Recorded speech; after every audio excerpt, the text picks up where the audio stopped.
And welcome to the Locked On Minnesota Twins podcast. We're with Matt Braun today. Cannot wait to get started talking Byron Buxton, talking free agency, talking 2022 Twins on today's episode of Locked On Twins.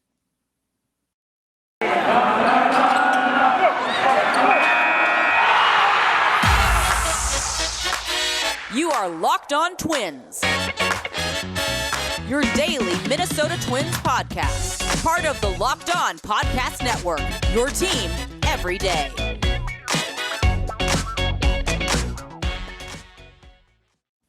So welcome to Matt Braun. Matt is here with us. We're on video this time. Matt was on this show, and before we even knew what Zoom was, like 2 years ago, we didn't even have Zoom. I think we were on Skype.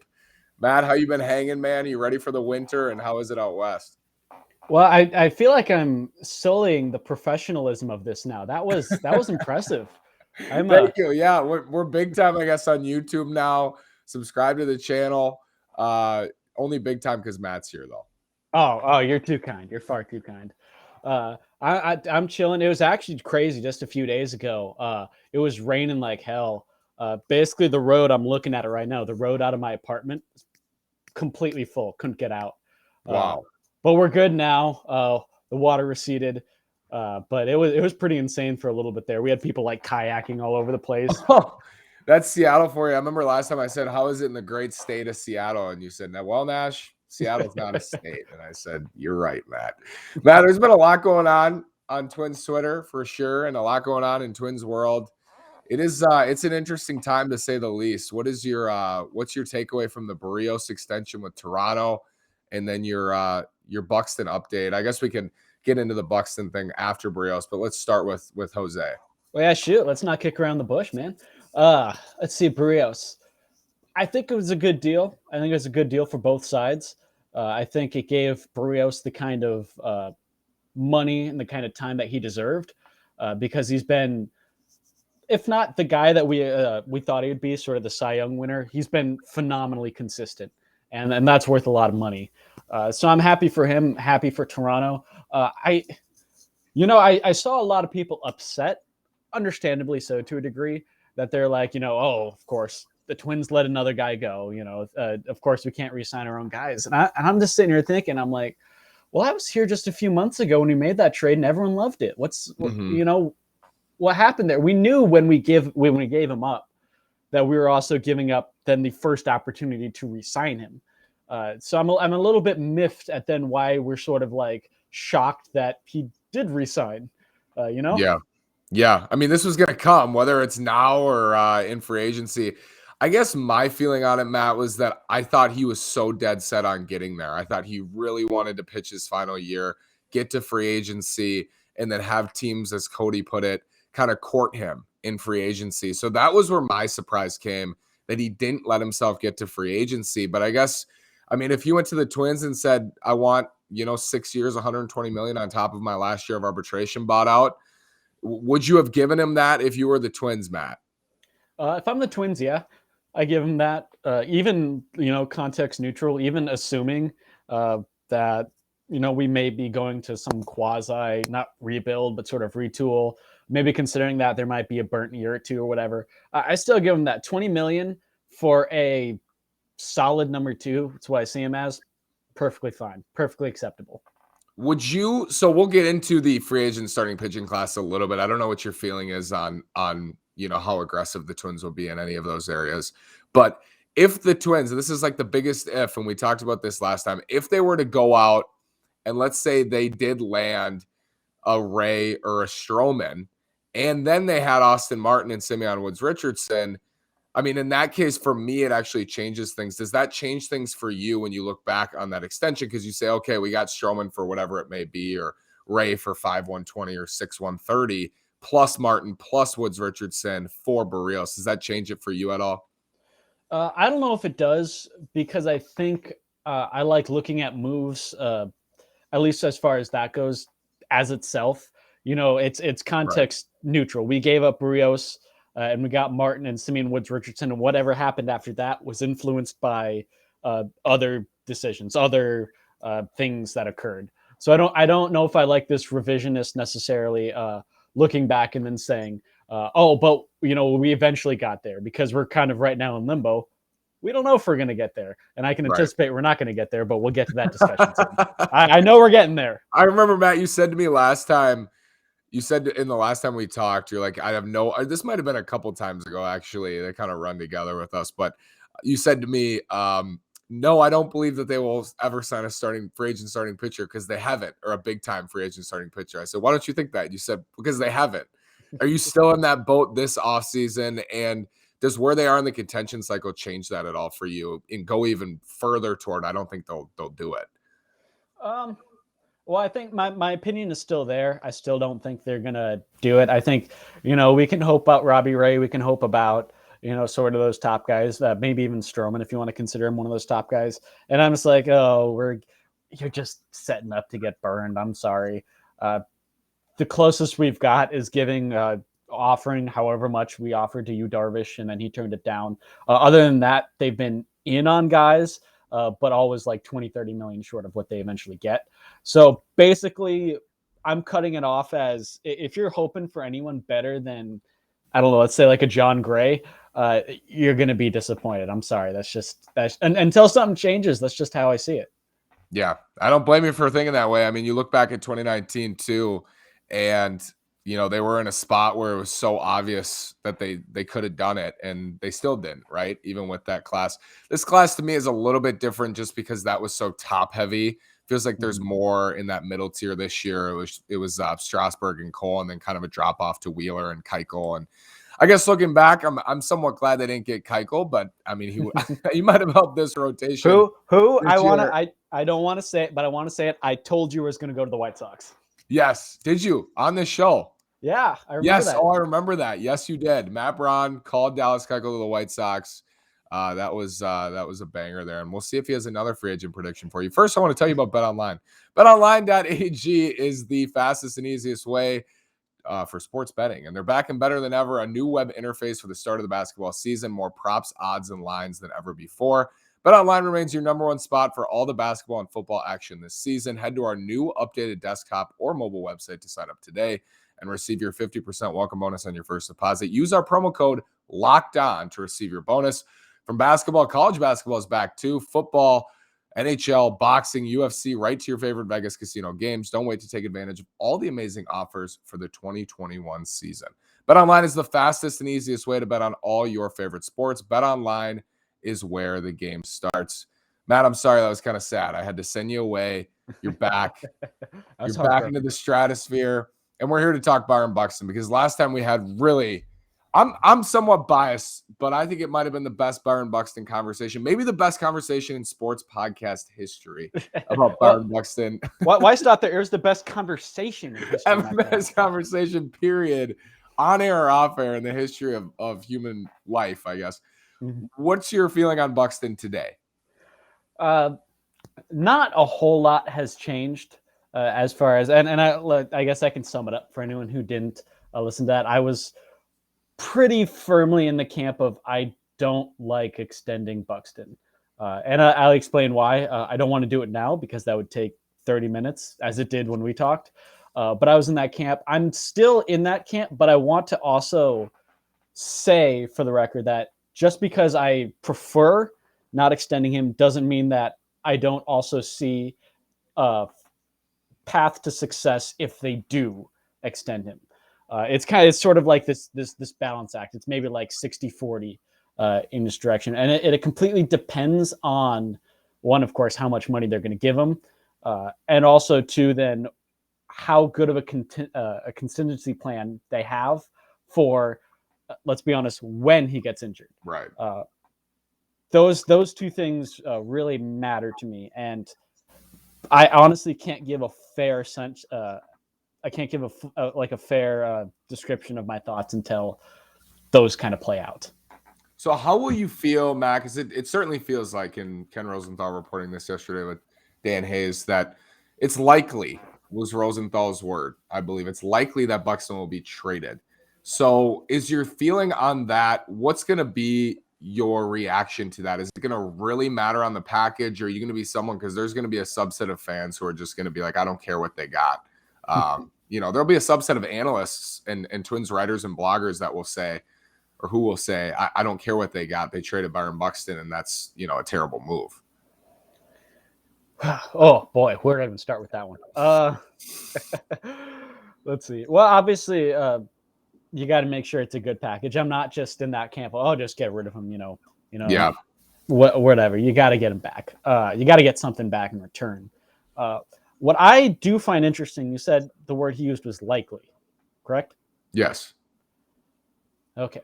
So I'm not sure how much of that is honest and how much of that is an accurate reflection of what the Twins believe, and how much of that is sort of then playing into the, because remember, whenever a reporter says something, whenever something is leaked, someone is leaking it for a purpose, right? They're leaking this so that they can gain leverage in something, perhaps gain an edge.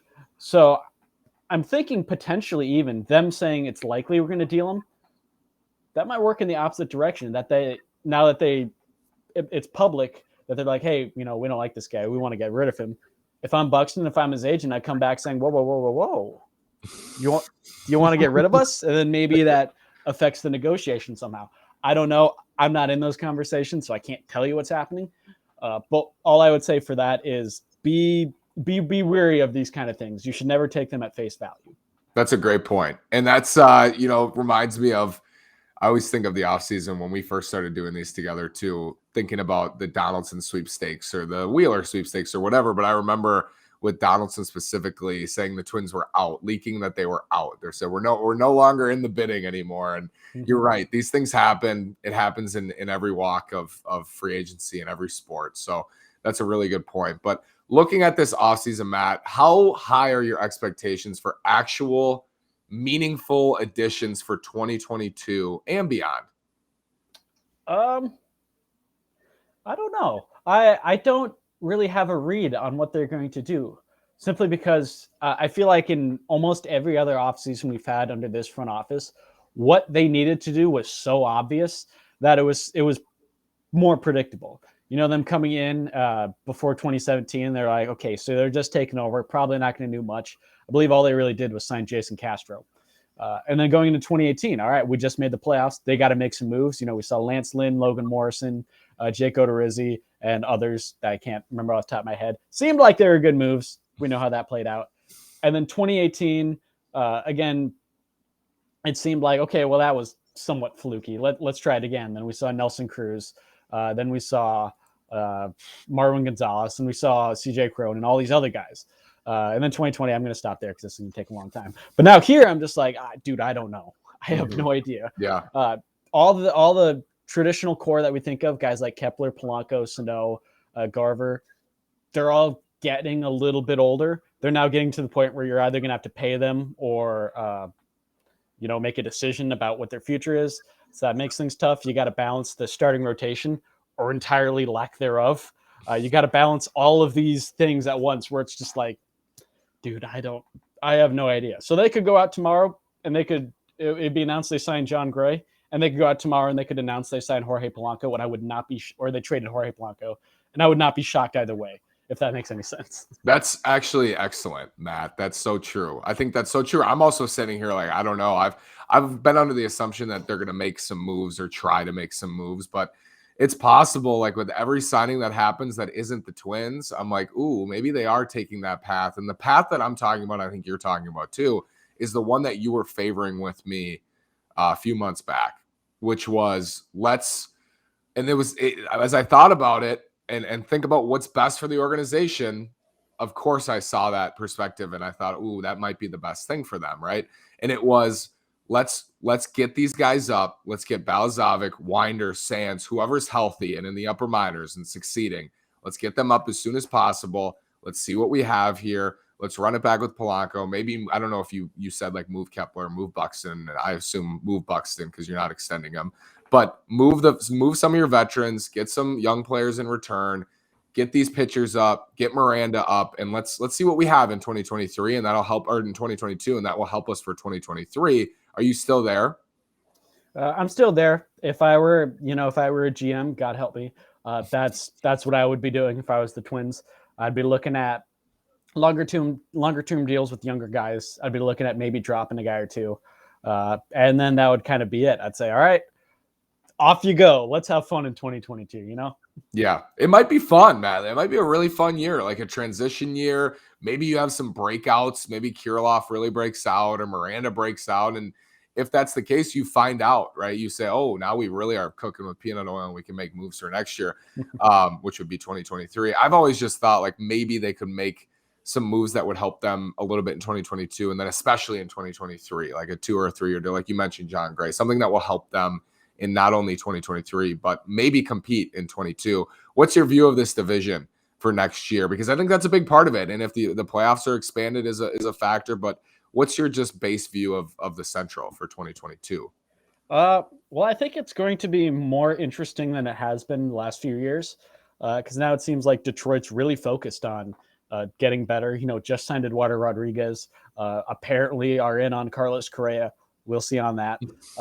But still, even then, you know, just getting Rodriguez, just changing their sort of tone as far as what their future is. I think that makes them more of a threat than they have been in years past. You know, Kansas City, they got Bobby Witt on the come up. I don't really know what else they're going to do. They got a lot of starting pitchers, actually. So, again, they could be a threat. Cleveland is going to Cleveland. They're going to win 78 to 82 games, you know, whatever. I don't care. Like clockwork. Like clockwork. It's beautiful. And then the White Sox are still going to be the cream of the crop for the next year or two, the way I see it. So that's sort of why I'm playing into this. You know, I think going into 2022 with this sort of half shot or this sort of not full capacity attempt would be a bad idea because the division is going to be so much stronger. Because it's no longer I don't anticipate one team cakewalking everything else. And then getting swept in the DS as they always do. And so that's why I'm saying, okay, let's hold back on 2022, build up again, make 2023 this sort of all-out offensive, and then see where that takes us. It's an interesting point, and I also think of, and you remember coming off 2018, that offseason, going into 2019 with, I think, an over-under at 81 or 82 wins. So, I mean, you could say that offseason that they took a little bit of the half approach, signing Martin Perez. You know, Nelly was a big addition, obviously. Scope Crone, you mentioned the additions they made. Not expected to be a good team necessarily, like a solid team, right? In that 78 to 82 win range. And then all of a sudden it just kind of took off and they took advantage of a weak division. But I think a big part of that was the division was so weak, right? So I think that's a factor, is how weak really is this division. And I agree with you. I think Detroit will be better. If you look at this offseason for the Twins, Matt, and they come out of it with Alex Cobb, who I talked about today on the podcast, is their best starting pitching free agent signing. And then they go get, you know, Freddie Galvis and go back into 2022 with Kepler still on the team, with Sano still on the team, with those guys still on the team. Would you look at that as being a failure of an offseason? I would look at that as being exactly what I anticipate. Really, Yeah, Alex Cobb and Freddie. I'm like, well, that's a punt if I've ever seen one. Good Lord. It's funny. The second someone first mentioned Alex Cobb of the Twins, I don't know if it was you. I don't know if it was Cody. The second it like entered my brain, I'm like, oh my God, that's so happening. It's so happening. It's just, you couldn't dream of a better combination. And I think that's a real sad thing to say. Yeah. But it's kind of, we know how it goes. Yeah. No, I agree with you. I agree that they shouldn't go middle. They shouldn't go halfway, is what I should say. They shouldn't go halfway. Like, choose a side. Is that what you're saying too? Just choose a side. If you're going to go. If you're not going to go, don't go. Just don't sit in the middle. Yeah, choose a side. I mean, if you are going to sign some guys just because fundamentally you're going to need people. People are going to get injured. You're going to need players. Yeah, you're going to need players. As I said, maybe have one or two of the kind of what you were talking about, the longer term guys just to be there. But yeah, if you're going to sign Alex Cobb, Freddie Galvis, maybe trade for another like mid-tier starter, sign another reliever arm or two. I'm just sort of like, what are we doing? You know, as you say that, I think that's going to happen. As you're saying that, I'm like, that seems like the most likely scenario, unfortunately, for 2022. Matt, we're going to do a thing right now to finish up today. I know it's quick. I apologize because we're comparing it to last time when we talked forever, as we always could. Let's do a little thing now. So right at the beginning of the offseason, November 17th is today. We're going to have you back on. I'm going to try to do monthly. So like if you want to come on in December at some time, and then January, and then February, I want your Twins win prediction for 2022 on November 17th. You're not like with your expectations for what they'll do this offseason. I want your win prediction today, and then we'll get it and we'll look back. Okay. I like this. Win prediction. Okay. So if you think they're going to just kind of sit, you could say, oh, I think it'll be, whatever. But whatever you think is going to happen. I think right now, probably 70 games. 70 games, November 17th. Matt Braun, you heard it first. Twins 70 and what is that, 92 next year. So we're avoiding 100 losses again, right? That's favorable, I guess. God, that's a terrible banner to put up. Avoided 100, I guess, in the American League Central. It's even actually last year is even more of an accomplishment, right? That division was horrendous. Matt, thank you so much. Really appreciate you always. Again, Matt's coming back, so Twins fans, don't be sad. Matt will be back to give us his prediction after the Twins sign Alex Cobb. Matt, thank you so much. Appreciate you. You can see it on the screen if you're on YouTube, but for those listening on wherever they get their podcast, where can they follow you on Twitter and find your work? Oh, absolutely. Follow me at Matthew_B Twins on Twitter. Unfortunately, I haven't been writing like at all. I've been stuck doing senior stuff. I'm already writing so much on as far as essays and like history stuff. I don't feel any need. Writing intensive. Oh my God, it's insane. Yes. Literally, I'm going to close this browser and I'm going to go work on an essay right now. Like that is actually going to happen. Matt, think about a journalism school is a little bit less work than that, but thank you so much. Appreciate you, brother. We'll talk soon. Okay. Of course. Love you, All man. right, man. See ya.